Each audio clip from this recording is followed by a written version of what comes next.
Deep underground in an undisclosed location, this is Tread Comics presents the 1943 Batman serial. The Batman 1943 black and white 15-chapter theatrical serial from Columbia Pictures starred Lewis Wilson as Batman and Douglas Croft as his sidekick Robin. The serial is based on the DC comic character Batman, who first appeared in Detective Comics issue number 27 in May of 1939. The villain is an original character named Dr. Daka, a secret agent of the Japanese Imperial government, played by Carrol Naish. Rounding out the cast are Shirley Patterson as Linda Page, Bruce Wayne's love interest, and William Austin as Alfred, the Wayne Manor butler. The serial storyline involves the Batman, a secret U.S. government agent, attempting to defeat the sabotage schemes of Japanese agent Daka, operating in Gotham City at the height of World War II. Serving Daka are his traitorous American henchmen. Batman is notable for being the first appearance on film of Batman and for debuting serial story details that quickly became permanent parts of the Batman comics mythos. The Batcave and its secret entrance through a grandfather clock inside Wayne Manor. The serial also changed the course of how Alfred Pennyworth's physical appearance was depicted in Batman stories. At the time Batman was released in theaters, Alfred was a portly gentleman in the comics. Subsequently, issues suddenly portrayed Alfred as a trim and sporting a thin mustache, following actor William Austin's portrayal of the character. The serial was a commercial success, and in 1949, 4 years after World War II, spawned another Columbia chapter serial entitled Batman and Robin. The entire first Batman serial was re-released theatrically in 1965 as an evening with Batman and Robin and proved very popular. Some theaters showed the chapters as Saturday matinees. Its success inspired the live-action comedy Lampoon series Batman from 1966, starring Adam West and Burt Ward. The plot sees the Batman, Bruce Wayne, played by Lewis Wilson, and his ward, Robin, Dick Grayson, played by Douglas Croft, secret government agents following the Japanese attack on Pearl Harbor, becoming aware of a Japanese sabotage ring operating in Gotham City. Bruce's girlfriend, Linda Page, played by Shirley Patterson, asks for his help in finding her uncle, Martin Warren, played by Gus Glassmere, who was abducted by the ring after he was released from prison. Dr. Tito Daka, the Japanese leader of the ring, plans to steal the city's radium supply to power his invention, a handheld ray gun that can dissolve anything hit by its powerful beam. He forces from Warren the location of the vault where the radium is stored. Daka sends his American henchmen along with a zombie that he controls via microphone and an electronic brain implant to steal the precious metal. Batman discovers the plot and eventually defeats the gang after a terrific battle. In his secret Batcave, the Batman interrogates one of Daka's henchmen, who reveals that the radium was to have been taken away to the House of the Open Door, located in the mostly deserted Little Tokyo section of Gotham City. Batman and Robin infiltrate the gang's lair, hidden inside a still-open business, a funhouse ride. There they find Linda bound and gagged and unconscious. After she is rescued by the dynamic duo, Dr. Daka transforms her Uncle Warren into a zombie and plots the derailment of a heavy-laden supply train. Once again, Dr. Daka's sabotage efforts are stopped by Batman and Robin. Traps and counter-traps follow with breathtaking rapidity in the chapters that follow, as the dynamic duo continue to thwart the plans of the Japanese agent and his henchmen. When Dr. Daka attempts to steal America's victory plans, the Batman and Robin finally prevail. They oversee the capture of Daka's men and finally the destruction of the Japanese agent as he tries to escape but falls to his death through his own trap door into a pit of hungry crocodiles. The Batman 1943 serial was made at the height of World War II and, like numerous works of popular American fiction at the time, contains anti-Axis power sentiments, in this case anti-Japanese ethnic slurs and comments. Like any other contemporary serials of its time, the Batman also suffered from a low budget. No attempt was made to create the Batmobiles, so a black 1939 Cadillac Series 61 convertible was used, chauffeured by Alfred, when Bruce Wayne and Dick Grayson were either in their civilian or alter ego identities. It is driven top up when it is in the Batmobile and top down when it is in Bruce Wayne's car. While many serials made changes as part of their adaptation, to the extent that they were often improved upon out of recognition, Batman fared better than most and changes were minor. In this serial, special utility belts were worn but never used.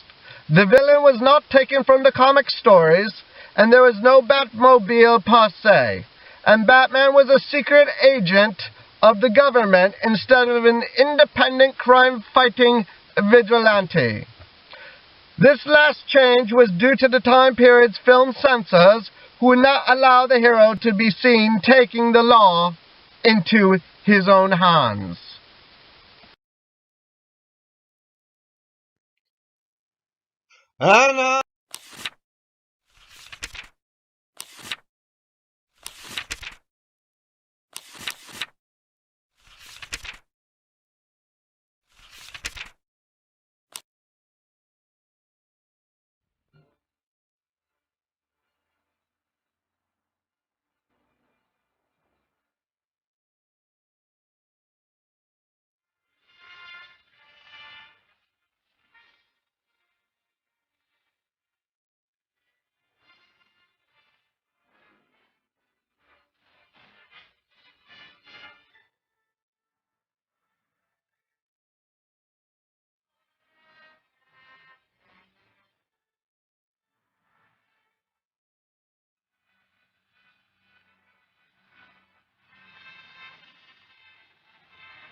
Daka has received word from his Japanese agents that a supply of radium is to be dropped from a plane.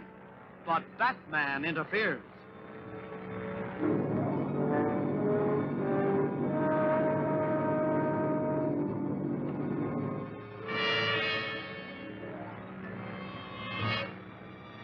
Here she comes.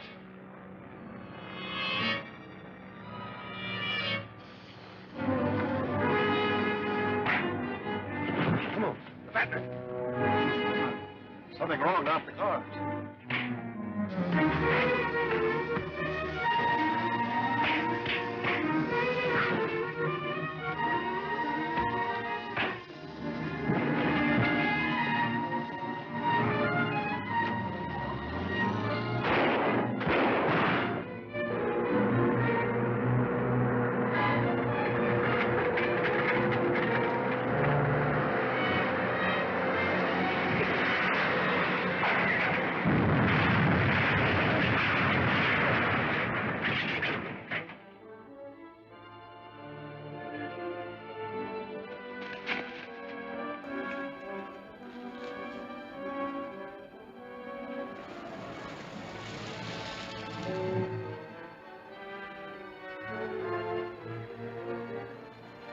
Where's Mr. Bruce? Took one of the cars down that way.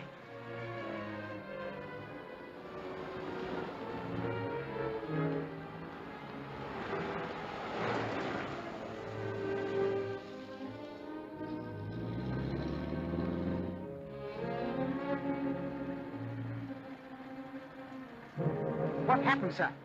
They shot out a tire and the car left the road. I managed to jump just in time. Did they get the shipment, sir? I'm afraid they did.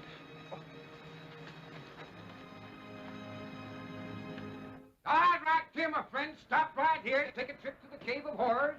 See the kind of enemies, my friends, that our brave boys at the fighting front are fighting. And see also why every man, woman, and child should aid in this war effort.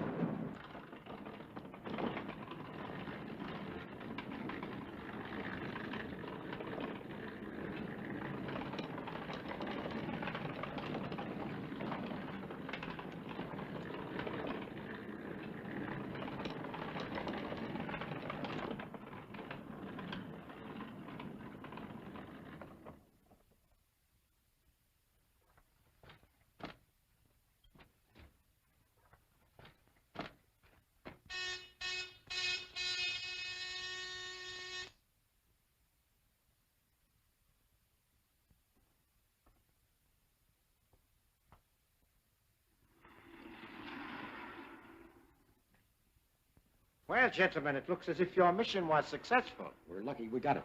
First, that new man, Chuck White, tried to double-cross us. Then the Batman showed up. The Batman? Yeah, that guy's got more lives than the cat. But this time we finished him for sure. Now, sit down, gentlemen. Give me a full report about what happened. It's too bad they had to beat us this time. We've got to find some way to stop them. We could watch that house on Bell Street. Now, they're too smart to hang out around there, as long as they know that Chuck White's still around to identify them. Well, I guess we're up against a blank wall, then. Not yet. We still have Marshall down at police headquarters. He's good for a lot of information. He'll be made to talk. We couldn't make him talk before, and we had him in the Bat's cave. But Marshall hasn't met Chuck White as yet. I don't get it. You better go to bed now. I'll tell you all about it tomorrow. Okay. Good night. Good night. Just a few minutes after White disappeared, the Batman attacked us. Which should convince us that White must be a member of the Batman's organization. And we can't use the Bell Street house anymore because he knows all about it. Precisely, not until Mr. White is eliminated. But now that we have this, it will take but a few days to complete the weapon, which will be more destructive than anything man ever dreamed of.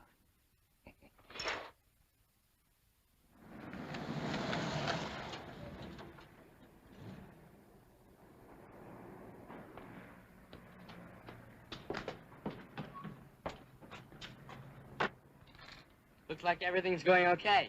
Righto.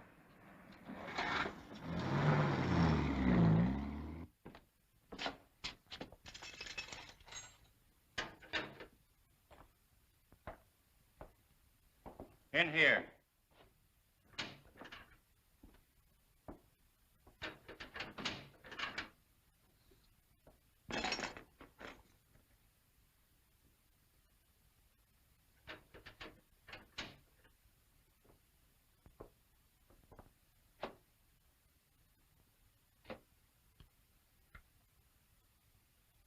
Have a cigarette? Thanks. Keep the pack. I'll be getting out of here pretty quick. I'll get some more. You just came in. It's all right. I got connections. They'll bail me out of here in no time. What are you in for? Just for looking around a guy's place. Prowling, they calls it. That ain't very serious. You done much of it? Oh, I get around. And you get in some funny places, too. Now, this one night, I'm prowling through a house when all of a sudden I gets into a place that's filled with bats, flying all around. And there's one great big bat as big as a man sitting at a desk in the middle of the room. Well, I got so scared I really took a fast powder. Sort of, Batman? Yeah, that's it, a man looking just like a bat. You remember where the house was? Yeah, out Pinehurst way. Listen, I know a man who'll pay you plenty for that information. No kidding. Where's that guy? Go to 112 Mill Creek Road. Ask for Croft. Say that Marshall sent you. You say he'll pay me dough if I tell him where the guy with the bats lives? That's right. Yeah. You might tell him that Marshall, that's me, is locked up here. I'll be glad to do that for you, pal. Thanks. Mr. Hanson? Yeah, what can I do for you, Johnson? We wish to have a man released from jail. Well, you came to the right place. Who's the mug you want me to spring? His name's Chuck White. He's my father. Costs money to get guys out on bail. Oh, we have the money, sir. in for? I think it's called prowling. Suspicion of burglary, huh? Imagine a nice kid like you with an old man like that. Well, I'll see what I can do. It'll cost $25 with an extra 5 for my services. That much? Well, you're a nice kid. I'll tell you what I'll do. I'll only take $2 for myself. Here you are. How long will it take you to get him out of jail? Why, he'll be sprung before tonight. If he gets into another jam, just call on me. Thanks. Thank you.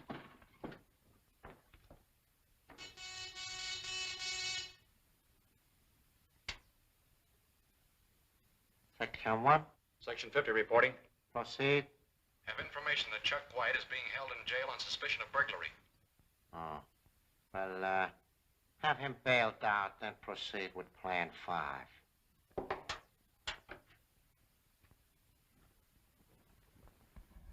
All right, break it up, boys. Daka's got a job he wants you to do right away.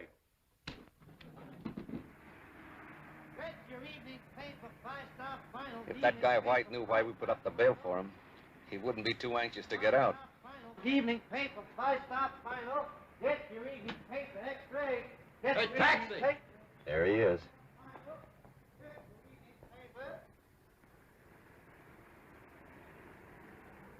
Start the motor. Get your evening paper, 5-star final.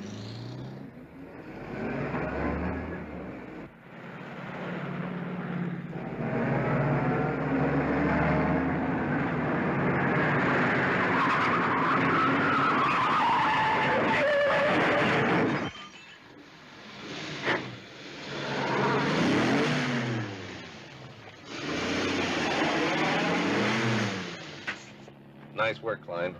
That's much better than running over him. Yeah. That ought to be curtains for Mr. White. Much obliged for fixing me up, Doc. That's our job. Say, where's the nearest phone? Right out there in the corner. Oh, thanks.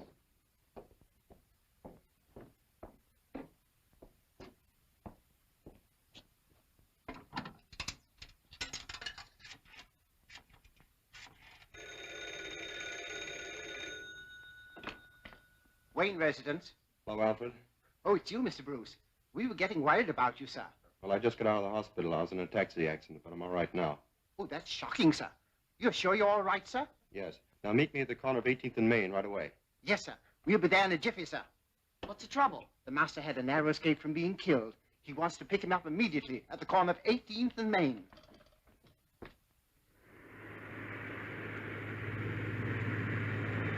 Daka should be more than pleased when he gets our report. I don't care whether he's pleased or not, just as long as he pays off. Yeah.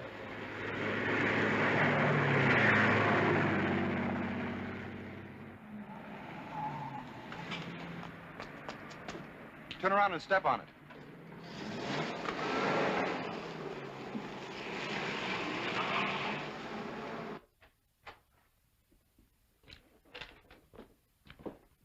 Well, how'd you make out, fellas? We just gave that Plan 5 a new twist. Yeah. Instead of running over the guy on the street, we mashed him up in a cab. Are you sure you finished him? There's no doubt about it. Swell, I'll tell Daka the good news.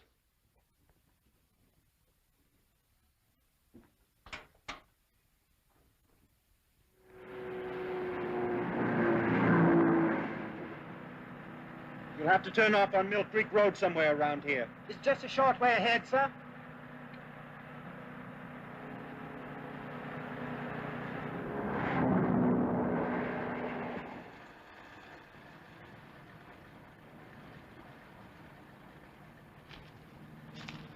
Alfred, drive down the road a few hundred yards and wait for us.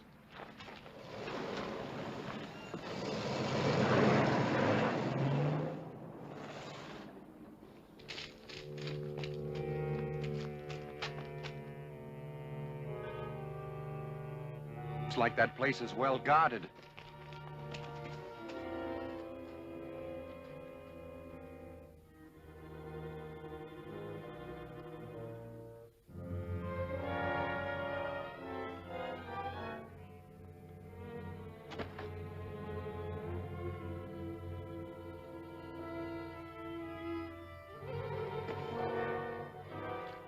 Well, I'm going to gin again. We can't see anything from here. Let's try the door. I'm taking a walk. It might change my luck. The Batman!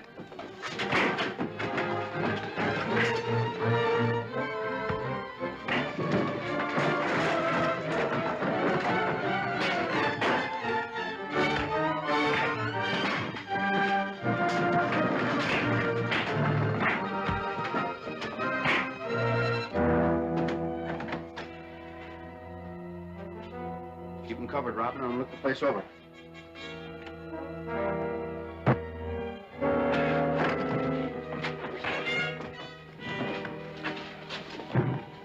Put him there in that chair.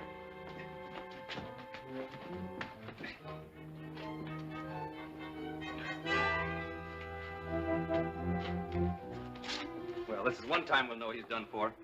Let him have it. Oh, no, wait a minute. I think Daka would thank us more if we brought him in alive. You know, a man of his strength would be very useful if turned into a zombie. Well, I'm going to rip off that mask and see what he looks like.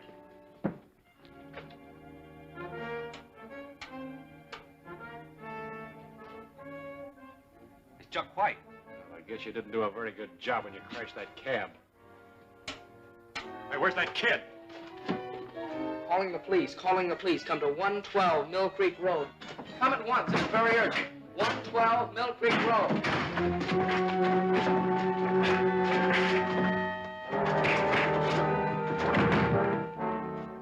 That kid's managed to cut into the police wavelength. We've got to get out of here. Come on. Better leave. The police are on the way. What are we going to do with these guys? Well, we can't take them with us, but I'll promise you they'll never bother us again. I'm going to blow up this place so the police won't find all that equipment. You boys better get out of here.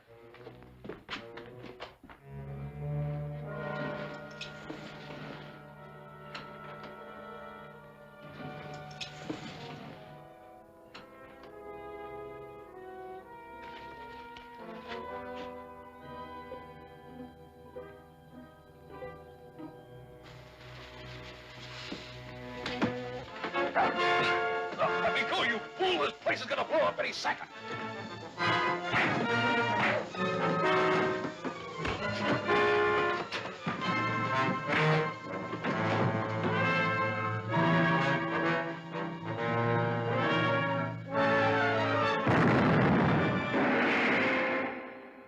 That's a poisoned cigarette Captain Arnold is about to smoke. And Daka's men use zombie Warren to lure his niece, Linda, into the spy's clutches. Who dropped that cigarette onto the oily rags? Can Linda escape from the blazing building? Don't fail to see Embers of Evil, Chapter 12 of Batman at this theater next week.